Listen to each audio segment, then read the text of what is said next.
बिस्मिल्लाहिर्रहमानिर्रहीम, अस्सलाम वालेकुम। मैं हूं सैबी काज़मी। आप देख रहे हैं फेसबुक और यूट्यूब। पहले अहम खबरें मैं आपके सामने रख दूं। जो इंतखाबात हुए, इंतखाबी मुहिम से पहले के मराहिल, इंतखाबात के बाद, हुकूमत बनने के बाद अब इंतहाई अहम कोर कमांडर कॉन्फ्रेंस, जिसमें आगे का लाएमल मामलात क्या हैं, फैसले क्या हैं, सोच क्या हैं, ये एक बड़ा अहम एलामिया भी आपके सामने मैं रखता हूँ और तफसील भी। खान की एहतजाज की कॉल इतवार का दिन, और अवाम बार बार पूछ रही थी, कॉल दोबारा आ गई। और इस दफ़ा अलीमा खान साहिबा ने यह भी बताया कि खान को इन्फेक्शन है, सेहत ठीक नहीं, इलाज की इजाज़त भी नहीं दी जा रही।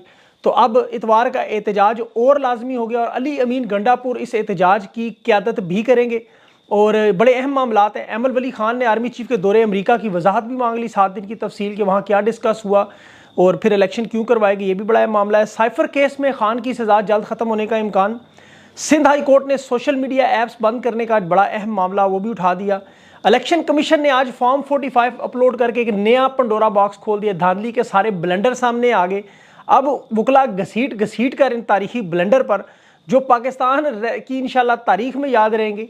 और इलेक्शन होने के बाद जो सबसे अहम मामला था, लेकिन तफसील वहाँ से शुरू करूँ कोर कमांडर कॉन्फ्रेंस से, कि अब हालात आगे किस तरफ जाएंगे।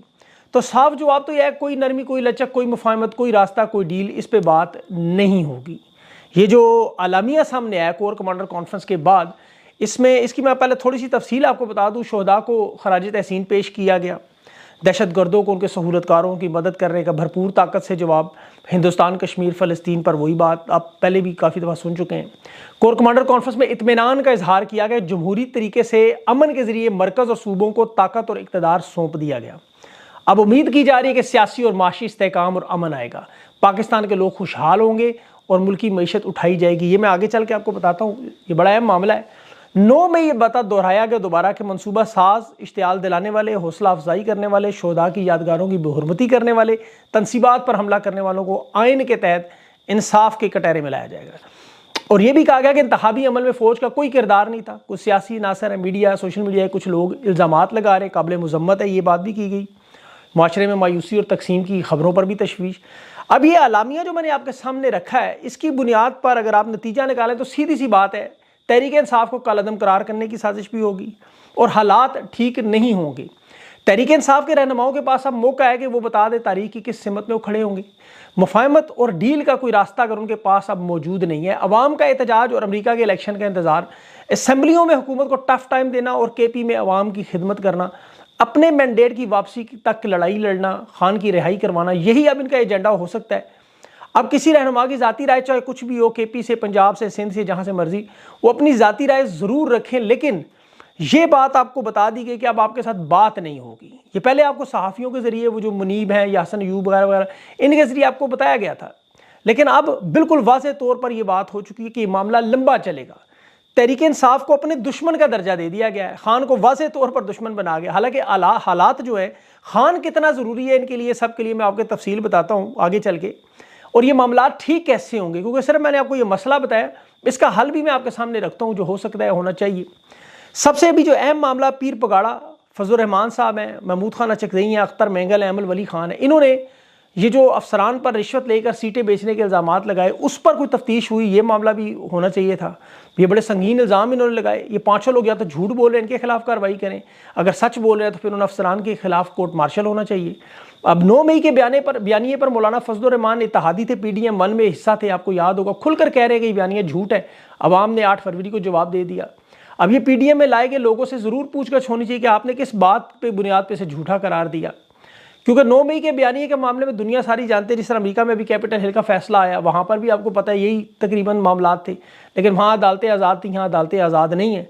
कानून पर अगर चलते तो फिर इस्तेहकाम पार्टी वजूद में ही ना आती। वहाँ पर डाले गए लोग माफ़ी ना होते। अगर ये मामला दुरुस्त होता तो कोई एक शख्स जो प्रेस कॉन्फ्रेंस सिर्फ करके निकल गया, वो निकल नहीं सकता। हकीकी तौर पर देखें, अगर ये वाकया मौजूद है तो फिर जितने लोग गिरफ्तार किए गए वो सारे के सारे पकड़े जाने चाहिए। सिर्फ इस बुनियाद पे कोई तहरीक इंसाफ छोड़ दें तो उनका जुर्म माफ़ हो जाए, तो इसका मतलब है जुर्म अहम नहीं था, तहरीक इंसाफ में से निकलना, उसको तोड़ना, ये अहम मामला था। तो यहाँ पर इसीलिए बहुत सारी पेचीदगियाँ हैं। एजाज चौधरी, आलिया हमजा है, मुराद रास है, फैजुल हसन चौहान, ये सब लोगों के नाम थे, लेकिन तहरीक इस्तेहकाम में चले गए, इस्तेहकाम पाकिस्तान, वो सारे माफ़ हो गए। तो असल मामला फिर 9 मई की तोड़ फोड़ नहीं थी, तोड़ फोड़ तहरीक इंसाफ की करनी थी। अब जो 103 लोग गिरफ्तार हैं, जिनके जुर्म साबित हो रहे हैं, CCTV फुटेजेस मौजूद हैं, और जिस तरह कहा गया था नाकाबिल तरदीद शवाहिद मौजूद हैं, तो कानून में जो सज़ा मिलती है वो ज़रूर दे उन्हें। लेकिन ऐसे लोग जो उस वक्त मुल्क से ही बाहर थे, या वो इन इलाकों में नहीं थे, अस्पतालों में सर्जरियां करवा रहे थे, उनका सियासत से कोई तल्लक वास्ता ही नहीं था, उनको सिर्फ इस वजह से गिरफ्तार किया, और वो भी 10 महीने के बाद केस डालना। तो देखिए, अब लोग, पाकिस्तान की अवाम तो जानती है क्या हो रहा है। अब 9 मई पर इसीलिए लोग फिर यकीन नहीं करते। फिर अदालतों में जिस तरह लोगों को रिहा किया गया, मिसाल के तौर पर खदीजा शाह को मास्टरमाइंड 10 महीने करार दिया, लेकिन उसकी रिहाई होगी। अगर वो मास्टरमाइंड थी तो फिर रिहाई कैसे हुई? अगर रिहाई हुई तो इसका मतलब मास्टरमाइंड नहीं थी, केस झूठा था। इसी तरह शाह महमूद कुरैशी की रिहाई होगी, उसके बाद 12 केसेस डाल दिए गए 9 मई के हवाले से। तो कानूनी एतबार से तो ये सारे केसेस बोगस हैं, ये सियासी केसेस हैं, क्योंकि इमरान खान का भी मसला अब कानूनी नहीं है, सियासी है। लोग ये पूछते हैं मसला कब हल होगा। देखें, सीधी सी बात बताऊं, ये मसला उस वक्त हल होगा जब बातचीत शुरू होगी, और बातचीत भी इन दोनों पार्टियों के दरमियान अब नहीं होगी। ये जिस तरह माजी में सऊदी अरब और अमेरिका ने किरदार अदा किए, चाहे वो जुल्फ़िकार अली भुट्टो हो, नवाज शरीफ हो, ज़ियाउल हक मुशर्रफ हो का मामला हो, बेनज़ीर भुट्टो नवाज शरीफ का मिसाक़ जमहूरियत हो, हर दफ़ा देखें डील अमेरिका ने करवाई। अमेरिका बीच में गारंटूर बना। मुशर्रफ के दौर में बेनज़ीर भुट्टो मुल्क से बाहर थी, गद्दारी के मुकदमे थे।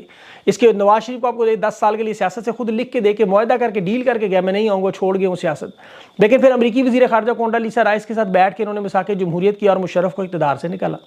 अब यही मामला डोनाल्ड ट्रंप के ज़रिए होगा। अब पाकिस्तान में जो मौजूदा जमातें हैं इक़्तिदार में, पीपल्स पार्टी और नून लीग और ताकतवर लोग, इनकी ये सारे बाइडन की हमायती हैं। आसिफ जरदारी बाइडन को सबसे बड़ा सिविल एजाज़ दे चुका है। नवाज शरीफ अपनी इसको गर्दन पकड़ाता रहा। जब बाइडन नायब सदर था, आपको याद होगा, या वज़ीर ख़ारजा भी था, जो मामलात भी हो, उसके बाद फिर ड्रोन हमले होते रहे, ये सब कुछ आसिफ जरदारी, नवाज शरीफ, मुशर्रफ, सब लोग उनके साथ ऑन बोर्ड थे। बाइडन उस वक्त भी नायब सदर था, वज़ीर ख़ारजा था। अब सदर बनने के बाद वो फिर तसलसल भी चलता रहा, लेकिन फिर बीच में खान आ गया, उसकी हुकूमत, फिर बाइडन की मुखालफत। अब डोनाल्ड ट्रंप की मुखालफत है बाइडन से, तो ये मामला हाल इसी तरह होगा जब जनूबी एशिया की ये पॉलिसी चेंज होगी। ये लिख के आप रख ले, यही होगा। अब यही लोग गारंटी देंगे खान के खिलाफ कोई इंतकामी कार्रवाई नहीं करेगा, इलेक्शन का मामला ठीक करे। फिर ताकतवर लोगों के अंदर जो लोग मौजूद हैं वो भी अपने अंदाज को बदलेंगे। और ये मैं आपको यकीन करे बता, तहरीक इंसाफ की फिर दोबारा ये लोग कंपेन भी चलवाएंगे, खुद ही इन लोगों से कहेंगे तहरीक इंसाफ का झंडा पकड़ो, घर से निकलो। आपको याद होगा 2018 में इस्टेब्लिशमेंट की ख्वाहिश थी कि इमरान खान हुकूमत में आए, अवाम खान के साथ थी, इन लोगों की ख्वाहिश थी। जिस तरह माजी में पहले भी देखें, आपको याद होगा, बुला बुलाकर सहाफ़ियों को नवाज शरीफ की फाइलें दिखाई गई, इसे गद्दार साबित किया, त्यारा केस डाला गया, और करप्शन तो नवाज शरीफ की सबको पता थी। फिर नवाज शरीफ को यही लोग लंदन से इसहाक डार को अपने जहाज़ों में बिठाकर ला के तख्त पर बिठाते रहे। तो इमरान खान पर तो नहीं मेहनत की जरूरत थी, उसकी तो कोई करप्शन है ही नहीं। खान ने सिर्फ ये गारंटी देनी है कि कोई इंतकामी कार्रवाई नहीं करेंगे। और वैसे भी देखें तो वक्त बड़े बड़े जख्म जो है वो भुला देता है। लोग आराम आने के बाद तकलीफ भूल जाते हैं, रोज़ा खोलने के बाद आपको याद ही नहीं रहता। मैं आपको एहतशामुल हक सिद्दीकी साहब का एक शेर सुना दूँ, गज़ल का एक शेर है बल्कि, वो जो रो रहा था वो रो चुका होगा, वो जो हंस रहा था वो हंस चुका होगा, सुकूने दिल से खुदा खुदा कर ये जो हो रहा है वो हो चुका होगा। तो ये जो कुछ हो रहा है कुछ अरसे बाद ये हो चुका होगा, आपको याद भी नहीं रहेगा।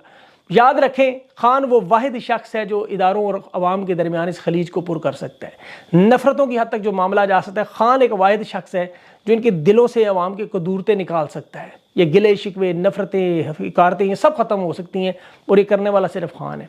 क्योंकि लोगों की अंधी मोहब्बत थी, आपको पता है, फ़ौजी कटिंग से लेकर गाड़ियों को देख के जिंदाबाद नारे लगाने वाला। हर फौज से मोहब्बत का सबक हर घर से मिलता है। वो लोग शिकवा करते रहे, गिला करते रहे, गुस्सा करते रहे। अब ये सब कुछ खान ठीक कर सकता है, उसके पास हल है। खान जब बाहर आएगा तभी ये मामलात होंगे, तभी सियासी इस्तेकाम और मुआशी इस्तेकाम आएगा। सीधी सी बात है, इसके अलावा कोई हल नहीं है। खान तो देखें इनसे इतनी मोहब्बत करता था, जब नवाज शरीफ ने जनरल बाजवा को फौज को गालियाँ दी, दहशतगर्द कहा, तो खान ने मुंह पे हाथ फेर के कहा तू वापस आ। हालांकि नवाज शरीफ ने खान को बहुत कुछ कहा, लेकिन खान ने कभी अपने बारे में नहीं, लेकिन इनका दिफा किया। अब खान ही सारे मसाइल ठीक कर सकता है और कोई नहीं। मईशत के मसाइल भी खान ठीक कर सकता है। खान को लोग पैसे देंगे, इनको कुछ भी नहीं दे सकते। ये जो अवाम और इनके दरमियान दूरियां हैं, अल्लाह करे ना ये बात समझ आए, जिनके दिलों में नरमी आए। ये अगर मगर चूंकि चुनाचे लेकिन वेकिन, ये सब खान है पाकिस्तान की सियासत। तहरीक इंसाफ अपनी तहरीक जारी रखेगी, अली अमीन गंडापुरा एहतजाज करेगा। अब ये तहरीक इंसाफ का बड़ा ऐलान है। जो लोग ये समझते हैं कि खान का पैगाम मुकम्मल तौर पर नहीं आता आवाम के सामने, अली अमीन गंडापुर के ज़रिए यही पैगाम भिजवाया गया कि अब जो बात होगी वो सिर्फ और सिर्फ इमरान खान से होगी। बस ये जो रातों को खुफिया मुलाकातें कुछ लोग कर रहे हैं, उनकी बातों पे आपने यकीन नहीं करना। वो जो कहते हैं, खान तो कहता है खुद, अली अमीन गंडापुर ने कहा एस्टेब्लिशमेंट हमारी इदारे हमारे हैं। खान का पहले दिन से ही मुल्क और कौम के लिए जज्बा है। आइन के साथ वो कहते हैं खिलवाड़ नहीं करने देंगे। अभी आज साइफर की समाअत हुई, अब इस मामले से आपको बड़ा अंदाज़ा हो जाएगा। ये अब 1 हफ्ते के लिए FIA ने मुलतवी करने की दरख्वास्त की, हाई कोर्ट ने मुस्तरद की। सलमान सफदर वहाँ आज दलाइल दे रहे थे आज़म खान की, पहले गवाह गायब होने का 164 का बयान, फिर 48 घंटों में 21 गवाहों की जरा मुकम्मल। तो जज साहब वो मियाँ गुल हसन ने पूछा भी कि जो जरा की गई आज़म खान मुझसे, जो हमें तो इजाज़त ही नहीं मिली, और फिर जो काउंसिल खड़े किए गए उस पर भी पूछा गया, बहुत सारे सवालात हुए। आज वो लतीफ़ खोसा भी थे, सलमान अकरम राजा भी थे वहाँ। तो फिलहाल तो अभी क्रॉस क्वेश्चनिंग जजेस की तरफ से शुरू हो चुकी है, 11 फरवरी FIA ने जवाब देना है। लेकिन ये मामला बड़ा साफ और सीधा साधा है, कानूनी एतबार से तो ख़त्म होना है। लेकिन मैंने कहा खान पर केसेस कानूनी कोई भी नहीं है, सारे सियासी केसेस है। अब जो फॉर्म 45 एकदम अचानक नमूदार हुआ, बल्कि पिटीशन के बाद आया, तहरीक इंसाफ प्रेस कॉन्फ्रेंस पे तो करेगी तफसील से। कमिश्नर रावलपिंडी लियाकत चट्ठा की बात अलबत्ता दुरुस्त हुई कि 80,000 को किस तरह उन्होंने 8,000 किया। आज इलेक्शन कमीशन ने जो फॉर्म 45 जारी किए, सारे खुलकर इनके ब्लंडर सामने आ गए। और जिस तरह ये, क्योंकि टेस्ट पेपरों से रटे मार के पड़े हुए लोग हैं, नकलें मार के स्कूलों में पास होने वाले मास्टरों की जो करीब बैठ के पास होने वाले हैं, तो इसलिए इन्हें जल्दसाजी भी नहीं करने आती। फॉर्म 45 पर मरियम नवाज कैलबरी फॉन्ट पे पकड़ी गई बार बार, ये वही वारदातें हैं। ओन चौधरी के फॉर्म 45 में देख रहा था, उसमें 147 को 247, 135 को 435, 213 को 813। मोहम्मद ओन सकलैन नाम है बहरहाल इसका।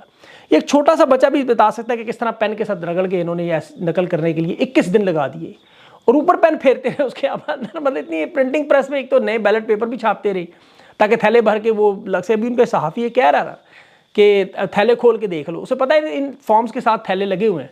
ख्वाजा आसिफ और रेहाना डार के हल्के में भी रेहाना डार को 613 वोट पड़े और ख्वाजा आसिफ को 421। इन्होंने पेन के साथ ऐसी ज़बरदस्ती किया हुआ है। नवाज शरीफ और डॉक्टर यास्मीन राशिद के हल्के में भी बिल्कुल यही मामला बिल्कुल चल रहा है, उसमें भी वहाँ 235 वोट, अब एक डाल के वहाँ पे 235 को 1235 बना दिया। ये सिर्फ देख के चंद चावल मैं आपको बता रहा हूँ, बाकी पूरी देख नीचे उसके हालात आपको पता ही है। तफसीली वीडियो इंशाल्लाह आ जाएगी जल्दी। फॉर्म 45 तहरीक इंसाफ के पास नहीं, बल्कि लब्बैक, पीपल्स पार्टी, जमात इस्लामी सब के पास है। तो अब ये किस किस फॉर्म को 2 नंबरी करेंगे? अब ये हकीकी मानों में 2 नंबरी है। इलेक्शन कमीशनर ने जादू करने की कोशिश की, नंबर बदलने की, लेकिन अता तारड़ और सुना है मरियम और अंग्रेज़ साहिबा को बुला के बड़ी नंगी गालियाँ भी दी गई, बाल तक खींचे गया। पता नहीं है सच है नहीं, मुझे हकीकत इसमें नहीं पता। बहरहाल इस तरह के ब्लंडर जो है वो देख के तो यही हाल होता है, उनके बाल तो खींचने चाहिए। इम्तहानों में फेल होने के बाद बच्चे ऐसे नंबर नहीं लगा के पास होते थे बचपन में, जिस तरह ये वारदात। अभी मैं शराफत के हल्के में फॉर्म 45 अपलोड ही नहीं हुए। पंजाब का 159 का हल्का, जहाँ से मरियम नवाज को जितवा के मैडम चीफ मिनिस्टर बनाया, मैंडेट चीफ मिनिस्टर।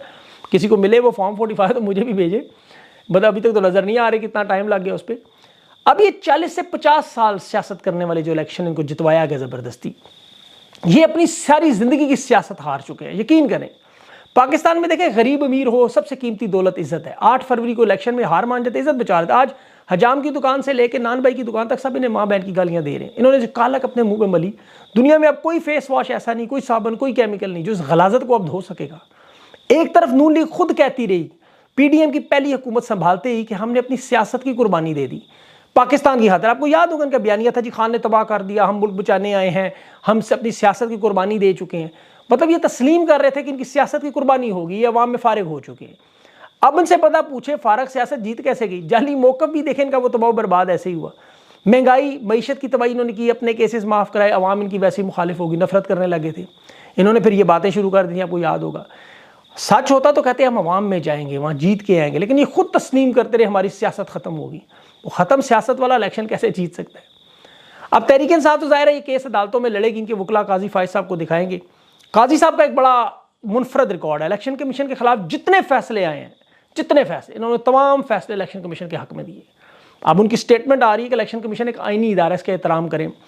मेरे ख्याल में फिर तो फ़िरौन जो मिस्र का बादशाह था उसका भी एहतराम करें। खुदा न ख्वास्ता यजीद जो 3 साल शाम का बादशाह रहा, आइनी कानूनी बादशाह बन गया था, उसका भी इज़्ज़त एहतराम करें। इस हिसाब से तो हर ज़मीर फरोश, ईमान फरोश, बदयानत, करप्ट, बदनवान शख्स की सिर्फ इस वजह से इज़्ज़त करें जी वो सरकारी इदारा है। मौलवी मुश्ताक और जस्टिस मुनीर को बुरा भला ना कहें, कानून और आइन और इसका मैंडेट का जो एहतराम ना करे, अपने हलफ का एहतराम ना करे, उसका भी आपने एहतराम करना है क्योंकि वो सरकारी अफसर है। देखिए जो अच्छे लोग हैं उनको तो आप एहतराम करेंगे। सिंध हाई कोर्ट में PTA अभी सब लोगों को जो बेनकाब किया, जस्टिस अकील ने ट्विटर का मामला, इदारों को धोया, उनका इज़्ज़त करें, एहतराम करें। सोशल मीडिया की ऐप्स जिन्होंने बंद करने की बात की कि जी 2009 में दहशतगर्दी नहीं, ट्विटर तो था ही नहीं उस वक्त, दहशतगर्दी क्यों होती थी। अब काजी साहब को कोई एक छोटा सा ये वाक़या, हिंदुस्तान के हमारे पड़ोस में चीफ जस्टिस हैं, म्यूनसिपल कॉरपोरेशन की नशिस्त पर धांधली उन्होंने कबूल नहीं की। चंडीगढ़ का ये वाक़या अभी पुराना नहीं, ज़्यादा नहीं पुराना, 2024 में हुआ है। हमारे इलेक्शन से 3 दिन बाद कांग्रेस और आम पार्टी के वोट चोरी हुए वहाँ पर आम आदमी पार्टी और कांग्रेस पहले पंजाब, हरियाणा और बाकी कोर्ट्स वगैरह में गई, फिर सुप्रीम कोर्ट में आई। अब हमारे इलेक्शन से 8 फरवरी से 3 दिन पहले का वाक़या है, याद है उसमें। अब 14 दिन के अंदर चीफ जस्टिस इंडिया के धनंजय यशवंत चंद्रचूड़, इनका नाम है, याद रखिएगा, बड़े मुनसफ़, इनका एहतराम करें आप। काजी साहब को बताएं इनका एहतराम करना है, उन्होंने फैसला दिया इंसाफ पर। जस्टिस कॉर्नेलियस का, भगवान दास का एहतराम करें, मौलवी मुश्ताक और जस्टिस मुनीर का नहीं, चाहे वो जितने मर्जी सरकारी दफ्तर हो, क्योंकि जज नहीं बोलता, उसके फैसले बोलते हैं। इसी तरह आवाम भी फिर अपने इजहार इसी तरह करती है। बहरहाल इंशाल्लाह अगले इंटरव्यू में बात करेंगे ये फॉर्म 45 और तमाम मामलात पे तहरीक इंसाफ का क्या मौक़िफ़ होगा, ये किस तरफ मामलात जाएंगे खान के केसेस पे और एहतजाज पे ख़ास तौर पर इतवार के। अपना ख्याल रखें, मुझे इजाज़त, अल्लाह हाफ़िज़।